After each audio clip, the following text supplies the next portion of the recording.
నమస్తే, welcome to SR news. నేను సంగీత.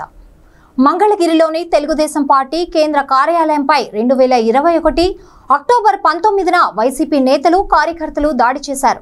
TDP కార్యాలయ సిబ్బందిపై దాడి చేయడంతో పాటు ఫర్నిచర్ ధ్వంసం చేశారు. పార్టీ ఆఫీస్ ఆవరణలోని కార్లు ధ్వంసం చేశారు. ఈ వ్యవహారంపై 2.5 ఏళ్ల తర్వాత పోలీసులు విచారణ ప్రారంభించారు. వైసీపీకి చెందిన కీలక నేతలతో పాటు పలువురిపై టీడీపీ నేతలు అప్పట్లో ఫిర్యాదు చేశారు. ఈ ఘటనపై పోలీసులు కేసు నమోదు చేశారు. తాజాగా విచారణ చేపట్టారు. టీడీపీ ఆఫీస్కు వచ్చి సీసీ కెమెరాలను పరిశీలిస్తున్నారు. ఈ దాడికి పాల్పడిన వారిని గుర్తించే పనిలో పోలీసులు ఉన్నారు. దాడి చేసిన వారితో పాటు ఈ దాడి వెనుక ఎవరున్నారన్న దానిపై పోలీసులు ఆరా తీస్తున్నారు.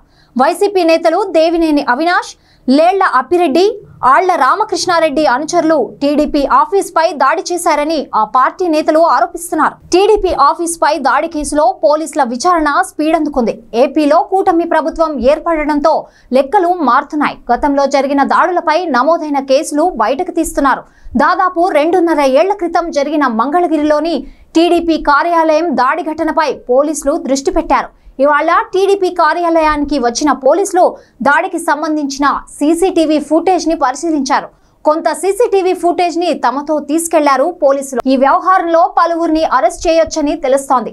ఇప్పటికే ఈ దాడిలో కీలకంగా వ్యవహరించిన వారిని పోలీసులు గుర్తించారు.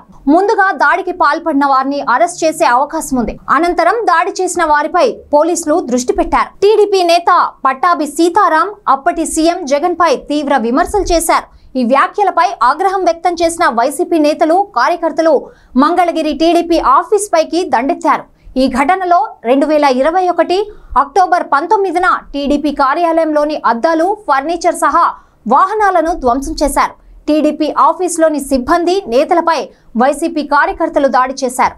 అప్పట్లో కొంతమందిని పోలీసులు అదుపులోకి తీసుకున్నారు. టీడీపీ ఆఫీస్ తో పాటు టీడీపీ నేత పట్టాభి నివాసంపై కూడా వైసీపీ మద్దతుదారులు దాడి చేశారు. పట్టాభి ఇంట్లోని విలువైన వస్తువులు ధ్వంసం చేసి వీరంగం సృష్టించారు.